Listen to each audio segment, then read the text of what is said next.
Friends, ഇന്ന് നമുക്കൊരു അടിപൊളി ചിക്കൻ ഫ്രൈ ഉണ്ടാക്കാം. ഒരു വട്ടം നിങ്ങൾ ഇങ്ങനെ ഉണ്ടാക്കി പിന്നെ എപ്പോഴും ഇങ്ങനെ ഉണ്ടാക്കൂ. കുട്ടികൾക്കും വലിയവർക്കും ഒരുപോലെ ഇഷ്ടപ്പെടും. നമ്മളെ വീട്ടിൽ വല്ല ഗസ്റ്റൊക്കെ വരുമ്പോൾ അവർക്ക് ചിക്കൻ ഫ്രൈ കൊടുക്കുന്നതിന് പകരം ഇങ്ങനെ ഒന്ന് ഉണ്ടാക്കി നോക്കണം. അപ്പോൾ അവർക്ക് ഒരുപാട് ഇഷ്ടപ്പെടും. അപ്പോൾ നമുക്ക് വീഡിയോയ്ക്ക് പോകാം. വീഡിയോയ്ക്ക് പോകണേ മുന്നേ നിങ്ങൾക്ക് ചാനൽ ഇഷ്ടപ്പെടുന്നുണ്ടെങ്കിലും എന്നെ ഇഷ്ടപ്പെടുന്നുണ്ടെങ്കിലും സബ്സ്ക്രൈബ് ചെയ്യണം, ലൈക്ക് ചെയ്യണം, കമൻറ്റ് ചെയ്യണം. അപ്പോൾ ആദ്യം നമുക്ക് ചിക്കൻ ഒന്ന് ഫ്രൈ ചെയ്തെടുക്കണം. ചിക്കൻ നല്ലപോലെ കഴുകിയെടുത്ത് അതിലേക്ക് 1 സ്പൂൺ ഇഞ്ചി വെളുത്തുള്ളി പേസ്റ്റും 1/2 സ്പൂൺ മഞ്ഞൾപ്പൊടിയും 1 സ്പൂൺ മുളക് പൊടി, 2 ടീസ്പൂൺ കാശ്മീരി മുളക് പൊടി, പിന്നെ പാകത്തിന് ഉപ്പും, പിന്നെ 1 ടീസ്പൂൺ കോൺഫ്ലവറും കൂടെ ചേർത്ത് നല്ലപോലെ ചിക്കൻ മിക്സ് ചെയ്തെടുക്കാം. കുറച്ച് സമയം ചിക്കൻ റെസ്റ്റ് ചെയ്യാൻ വെച്ച് കഴിഞ്ഞിട്ട് നമുക്കത് പൊരിച്ചെടുക്കാം.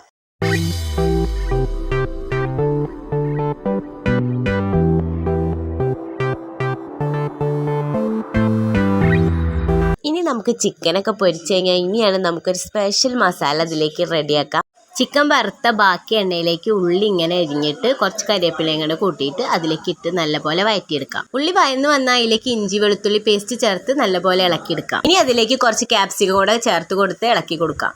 ഇനി അതൊക്കെ ഒന്ന് വഴന്ന് വന്നാൽ അതിലേക്ക് 1/2 സ്പൂൺ മഞ്ഞൾപ്പൊടിയും 1 സ്പൂൺ കാശ്മീരി മുളക് പൊടിയും കുറച്ച് ചിക്കൻ മസാലയും കൂടെ ഇട്ട് നല്ലപോലെ വഴറ്റി കൊടുക്കാം.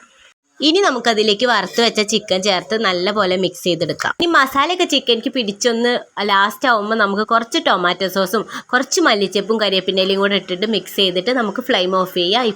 നല്ല ഫ്രൈഡ് റൈസിൻ്റെ കൂടിയും ചോറിൻ്റെ കൂടിയും ഒക്കെ അടിപൊളിയാണ്. അപ്പോൾ എല്ലാവരും ഉണ്ടാക്കി വെക്കണം. Bye, see U.